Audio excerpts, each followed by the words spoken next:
This is an emergency podcast, an emergency live, a quick abbreviated live. We got to go because Jordan, you start work in 15 minutes.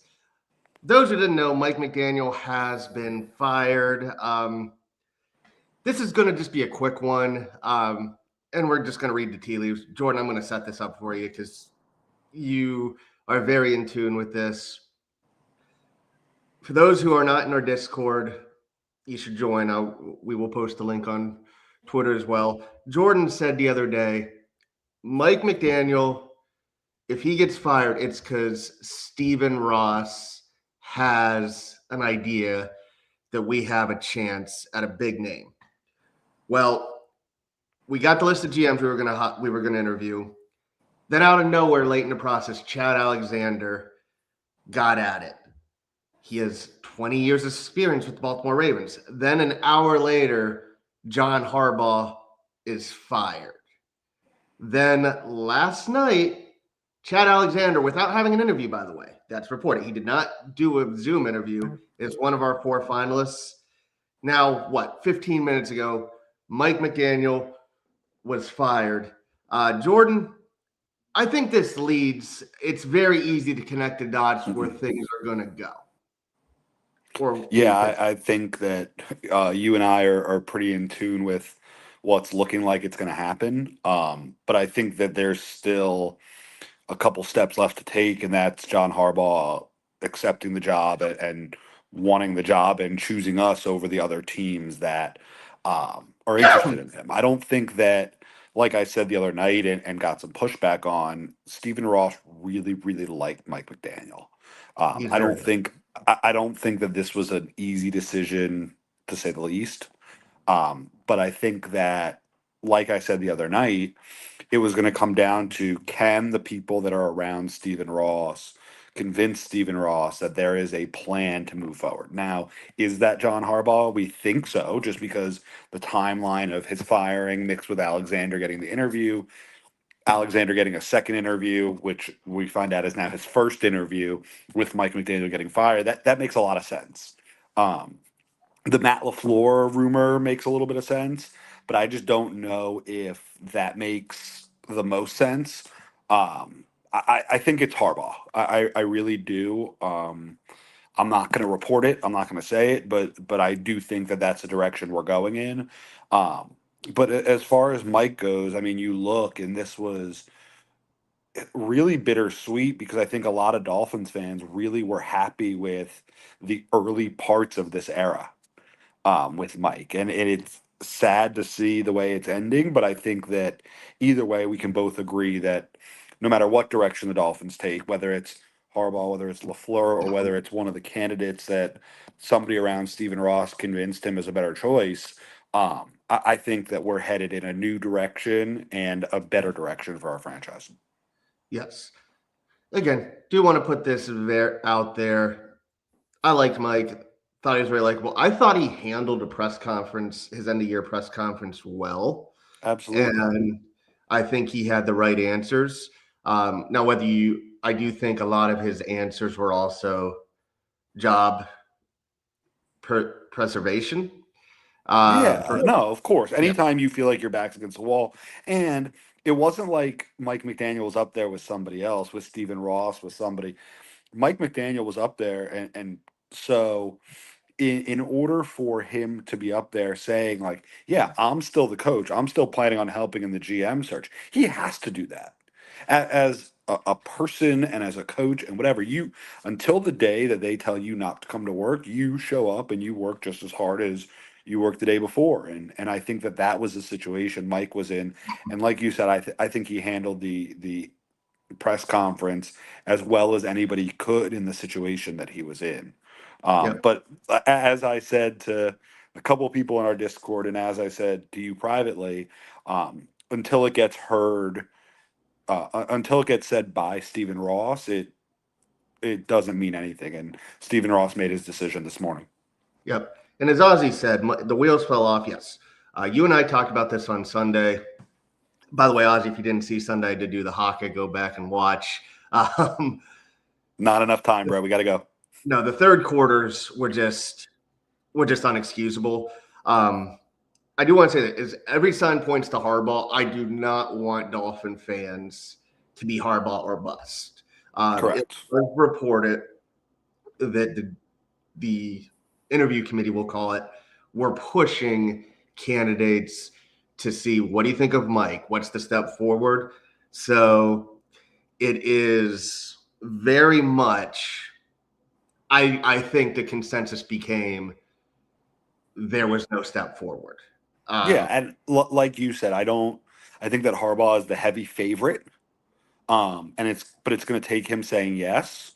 Um, but I do think that there are definitely other candidates that you will hear pop up and get interviews, including, like Ozzy just said, Anthony Weaver will Weaver. get one. That Um, immediately is the. Unfortunately, I had to say it this way. It's the Rooney Rule. It satisfies the Rooney Rule. I think that you'll also, and I know Dolphin fans will roll their eyes. I think you'll see Vance Joseph's name pop around. I think you'll Yep, see Jesse Minter's name pop around. I think you'll he would see be my Clint next Kubiak. one because of Alexander. Yeah, I think that Clint Kubiak's name will pop around. I think that there will be a couple other names that you see. Um, Somebody in our Discord will say Gruden. But I think that we are full steam ahead to where if John Harbaugh wants to be the coach of the Miami Dolphins, that job is available for him.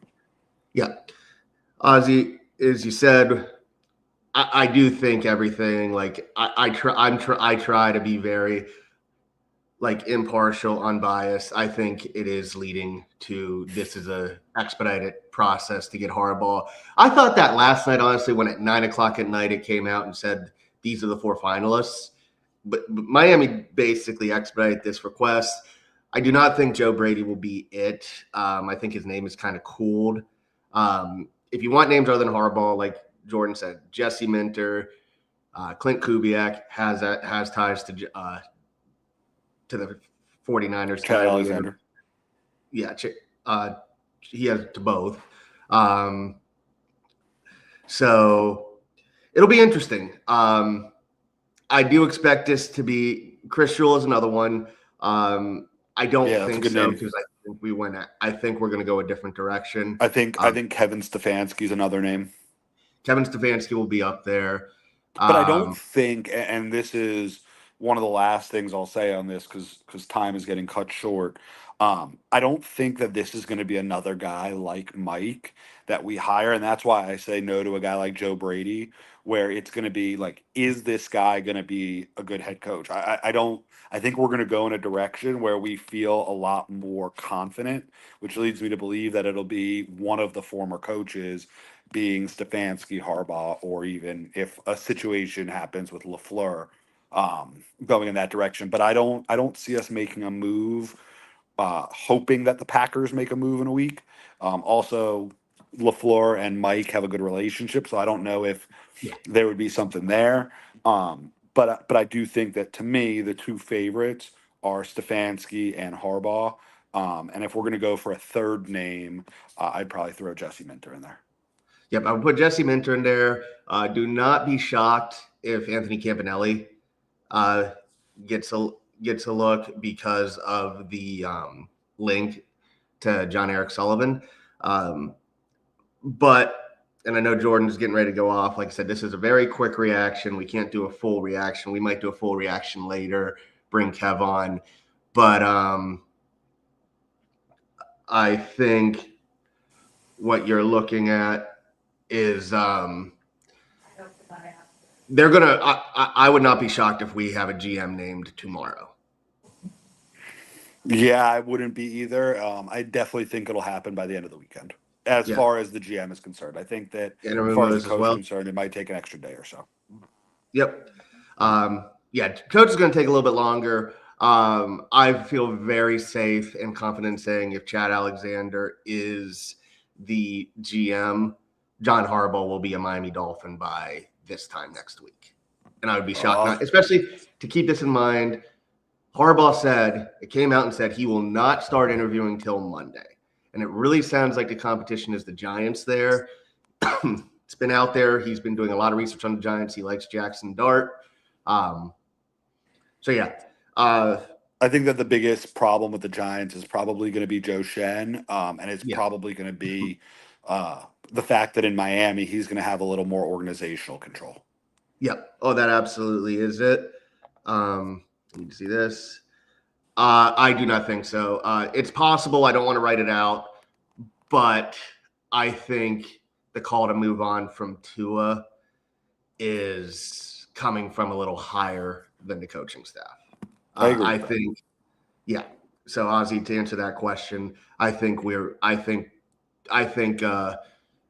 the top three people in the organization, Stephen Ross, Brandon Shore, Tom Garfunkel, have all decided it's time to move on from Tua. So that's what I think. Thank you. Definitely, everybody go to our YouTube channel as well. Like and subscribe it there, even if you're watching on Twitter. Yeah, like and subscribe YouTube. And like Brett said earlier, join the Discord. There is 24/7 constant talking in there. A lot of it from Brett and I, and you'll see some updates throughout the day in there. Yep, he finally cleared house. Guys, I do thank everybody for joining us on short notice. This was very abbreviated. Jordan is on the West Coast, so he is about to start his day. I still got an hour before my lunch, but we wanted to pop in, give you a very quick update. And not to toot our own horn, but we did talk about these 4 finalists and this exact scenario on Sunday. So people got to be watching us a little bit closer because we are definitely in tune with what's going on. But let me go ahead. Jordan, you go ahead and pop out. I'll answer a couple questions real quick. Cool. Guys, have a great day. Yep, have a great day. I hope Stephen Ross finally realizes that he shouldn't have financial guys involved in drafting and allow the GM and the scouting department and not Garfunkel and Short. So Garfinkel's not involved with football operations at all. He runs the business side. And for those watching, something we did talk about, the plan Stephen Ross has for the organization is going to organize us like the Rams organized, like the Lions organized, like the 49ers are organized, and like how the Titans just got reorganized, where you are going to have a GM who runs football operations. The GM is going to run the draft. They're going to run scouting. They are going to run all of that. Contracts are going to be 100% now handled by Brandon Shore. It is very similar, if not exact, to what we did with Donna Ponte when she was here. Kyle Krabs talked about this on Locked On Dolphins, where Chris Greer, and I won't say I'm a Chris Greer defender, but I have been a lot kinder on him. He's a replaceable level GM, bottom half of the league. You are what your record says you are. He got some hits, a lot of misses, but as Kyle Krabs said, Chris Greer created a culture where if you complain about your contract, you would get a new one. And that helped create a very unsustainable situation with our cap. Now, you're going to hear a lot of people talk about how our cap is awful, how we don't have mobility, which is true. But in the NFL, it is proven that with the rookie contracts and scouting, you can get out of that situation really quick. So I'm not too worried about that. Let's see. Can you see it's keeping shit? Yes, I have said multiple times, I fully expect Champ Kelly to be a part of this organization going forward, whether he was GM or not. He came in and he got rid of our analytics. So we have a completely new analytics department. Everybody who did that is gone. Something that people probably forgot about is after he got hired, we got rid of 2 staff members. I believe it was Anthony Hunt and Adam Ingroff, who were actually here longer than Chris Greer. And they were our 2 top scouts. So I do expect Champ Kelly to be here in some capacity, and I'm fine with it. I know a lot of people don't like that idea, but he joined the organization a month before the draft. I don't blame him for a lot of the issues we have, but I do expect he will be back. Yes, Alexander is a very good candidate. So we stopped this early, but right after Chris Greer got fired, Jordan and I started posting on the list's Twitter account, potential GM names, and Alexander was the first one we mentioned. And he is someone I was surprised we didn't have earlier in the process. He is For those who don't know, he was with the Ravens for 20 years. When Joe Douglas got hired as GM of the Jets, he took Alexander with him. Now, that is a stain just because it's the Jets, but let's be honest. As long as Woody Johnson is the owner of the Jets, nobody can succeed with that team. And then when Jim Harbaugh got to the Chargers, their GM, another guy who was with the Ravens, immediately said, I want Chad Alexander. So Chad Alexander, absolutely, whether you get Harbaugh or not, Chad Alexander absolutely should be a candidate. I'm actually, like I said, I'm actually surprised he isn't. John Eric Sullivan, it's been mentioned before, his dad is a former coach of the Dolphins, only 1 year, but was a wide receiver coach for us under Saban. I believe his dad is also a South Florida guy. Him and Josh Williams have been linked to this job for over a month. Every article you see linked both of them. I would say John Eric Sullivan is my favorite for the job as well. I think he has the most impressive. I'd say he has the most impressive resume. The one question I have, he's only been with the Packers. And something that has been proven is when you leave the Packers organization, the Packers way doesn't work. But I would say he is very, very good as a candidate. Josh Williams is another guy.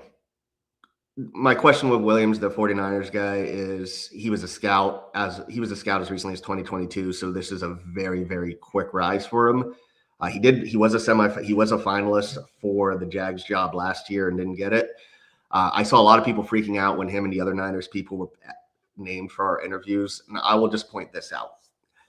I do not care. And this all doesn't matter now because Mike has been fired, but the San Francisco 49ers, first of all three candidates were brought in to the Niners by Jim Harbaugh.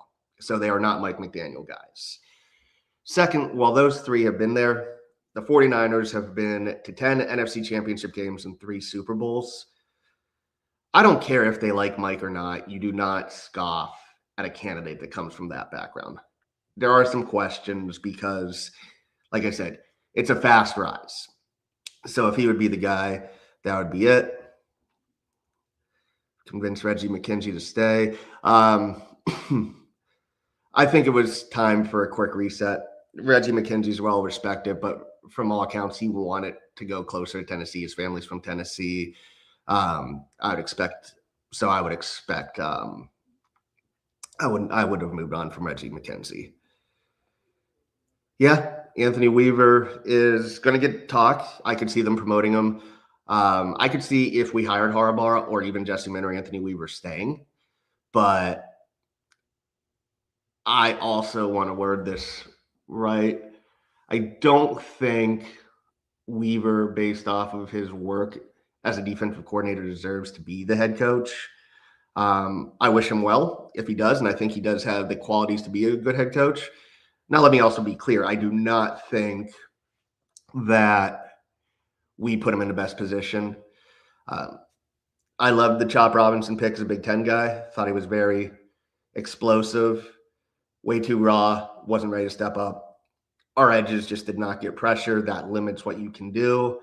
But I will say in favor to him, he was given chicken shit at the corner position, and he made chicken salad. I thought Elifonwu and Ashton Davis would be good safeties for us, and they were awful. Of the 3 San Francisco guys,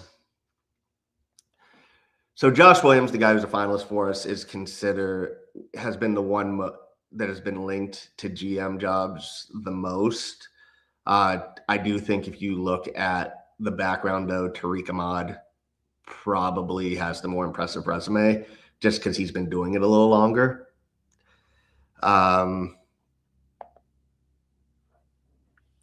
Yeah. Josh Williams did learn under John Lynch. He's a good candidate. Like I said, he's just in the role he's in, he's very young for it. So that's the question. But again, like I said, and this has been talked about, the Dolphins want it to go with someone with a big scouting background. That always pointed to John Eric Sullivan and Josh Williams being finalists. But so I don't think it's bad. Like I said, if it wasn't for the fact that every reporter said Josh Williams had a strong relationship with Mike McDaniel, I think people would be a lot more willing to listen to him as a candidate. So just to recap, because again, I think we're going to get Jordan and Kev back later today, and we're just going to do a bit more of a breakdown. Just to give you everybody an idea of what I thought. Going into the search, my gut said John Eric Sullivan was the guy, or Josh Williams. Those were the two. I never thought Alec Halaby. I know he was a popular name. Never thought he was going to get serious consideration. I'm actually surprised we brought him in, and that is 100% because he does not have the scout background. So I do think that was always a disqualifying factor for him. I always thought we were going to go with a scout.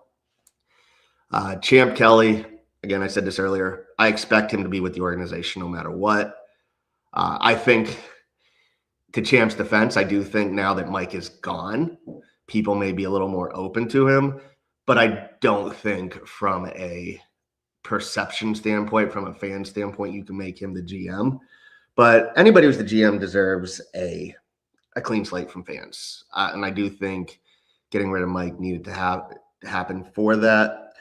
But yeah, as we said earlier while Jordan was here, just read between the lines. We had 7 guys. 2 hours before John Harbaugh gets fired, Chad Alexander gets at it. And Chad Alexander moved to the in-person part without doing the Zoom call. So he is the two candidates, because Champ Kelly didn't do a Zoom call either. So today is going to be Chad Alexander's first interview with the team. And again, so I'm about to get off here soon too, and we'll do this a little bit more in depth, maybe get some other people in as well.